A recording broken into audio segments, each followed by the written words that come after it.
Assalamualaikum warahmatullahi wabarakatuh. Selamat datang di channel Minhu Ala, channel inspirasi Islam kita bersama.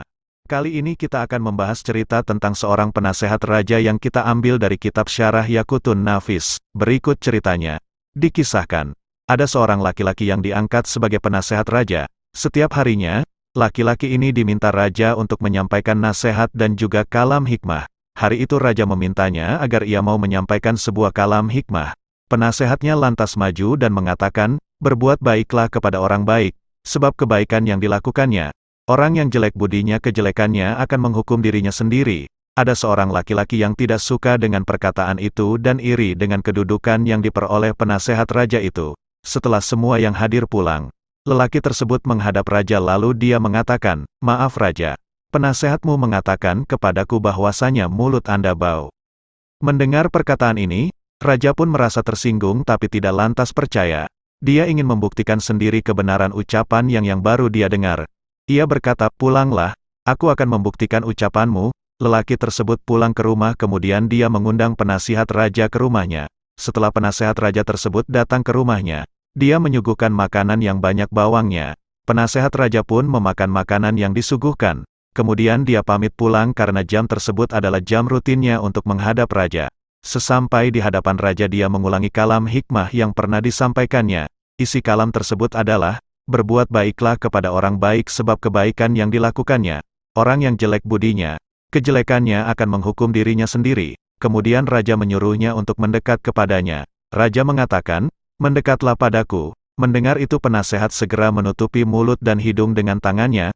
Tujuannya ialah dia tidak ingin raja mencium aroma bawang dari mulutnya. Terlintas pikiran di dalam hati raja. Benar perkataan orang itu, penasehatku ternyata menduga mulutku bau. Raja kemudian menulis dengan tangannya sendiri sebuah surat, kebiasaan yang telah berlaku selama ini. Surat yang ditulis raja sendiri maka isi-isinya adalah pemberian hadiah. Tetapi kali ini raja menulis dalam surat tersebut, jika orang yang membawa surat ini datang maka sembelihlah lehernya, kupaslah kulitnya, dan kirimkan mayatnya kepadaku. Raja menyerahkan surat itu kepada penasehat dan memerintahkannya agar diserahkan kepada pengawal yang menjaga istana. Setelah menerima surat tersebut penasehat raja pamit. Saat keluar dari kerajaan, ia pun berjumpa dengan lelaki yang mengundangnya makan. Lantas lelaki tersebut bertanya, apa yang kamu bawa itu? Penasehat raja pun menjawab, ini adalah surat yang ditulis langsung oleh raja dan biasanya isinya adalah pemberian hadiah. Lelaki itu bertanya lagi, apakah kamu mau menyerahkan surat itu padaku? Baiklah, ini untukmu, jawab penasehat tersebut.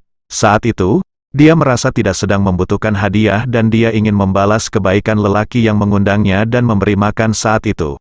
Lelaki itu segera membawa surat itu dan menyerahkan kepada pengawal yang dimaksud dalam surat. Setelah menerima dan membuka surat pengawal tiba-tiba berkata, di dalam surat ini aku harus menyembelihmu dan mengulitimu. Lelaki tersebut kaget bukan kepalang mendengar ucapan pengawal raja. Dia sontak berkata, demi Allah surat ini bukan untukku. Sebelum bertindak ayo surat ini kita kembalikan kepada raja dahulu agar jelas surat ini sebenarnya untuk siapa. Surat raja tidak akan pernah kembali, jawab pengawal raja. Kemudian pengawal raja segera menjalankan titah raja. Ia menyembelih lelaki jahat itu kemudian mengulitinya dan jasadnya dikirimkan ke hadapan raja. Penasehat raja datang menghadap sesuai kebiasaan. Dia mengulangi kalam hikmah yang kemarin disampaikannya. Raja pun heran dengan apa yang dilihatnya.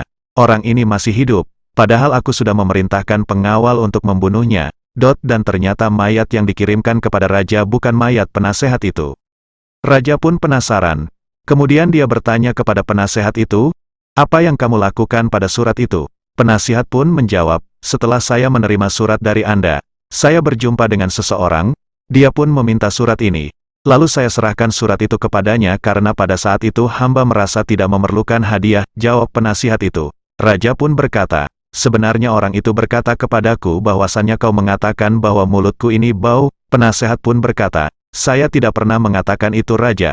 Lalu kenapa kamu meletakkan tanganmu ke mulutmu waktu aku memerintahkanmu untuk mendekatiku? Penasihat pun menjawab, sesungguhnya orang yang meminta surat itu menyuguhkan makanan yang banyak bawangnya ketika aku diundang di rumahnya dan saya tidak ingin Anda tidak nyaman dengan bau mulut saya. Raja berkata, sekarang aku menyadari bahwasanya perkataanmu selama ini benar.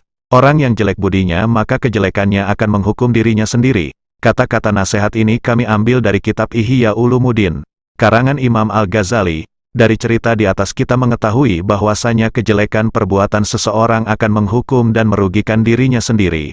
Hukuman tersebut bisa saja terjadi di dunia maupun di akhirat kelak. Namun di cerita di atas hukuman tersebut terjadi semasa dia hidup di dunia. Cerita di atas kami ambil dari kitab Syarah Yaqutun Nafis. Mari kita sama-sama berbuat kebaikan untuk mencapai ridho dari Allah. Akhir kata, wassalamualaikum warahmatullahi wabarakatuh.